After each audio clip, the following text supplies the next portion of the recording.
Hey guys, तो आप लोग को यहाँ पे एक ऑप्शन देखने को मिलेगा पिन कोड एज पर केवाईसी का। अब ये पिन कोड एज पर केवाईसी क्या होता है, इसके बारे में जो भी डिटेल है चलिए आप लोग को बताते हैं और आप लोग को क्या डालना होगा ये भी आप लोग को बताएंगे।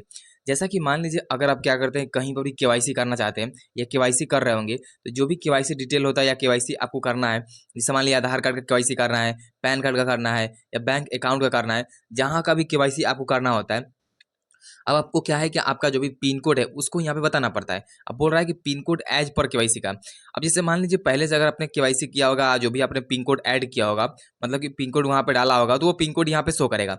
लेकिन अगर अपने पिन कोड आपको डालना है अभी फिलहाल में, तो आप लोग क्या करेंगे, जहाँ पर भी आप रहते हैं, ठीक, जिस भी लोकेशन पे आप रहते हैं उस लोकेशन का आपको क्या करना है, पिन कोड डालना है। पिन कोड को एरिया कोड भी बोलते हैं, पोस्टल कोड भी बोलते हैं, जिप कोड भी बोलते हैं। तो जो भी आपका पिन कोड है, जो भी आपका एरिया कोड है, उसको क्या करना है कि आपको यहाँ पे डाल देना है। उसी को बोलते हैं पिन कोड एज पर केवाईसी, ठीक। तो कुछ भी डाउट या कुछ भी कंफ्यूजन लग रहा है कमेंट जरूर कीजिएगा। वीडियो को लाइक करके चैनल सब्सक्राइब जरूर कीजिएगा।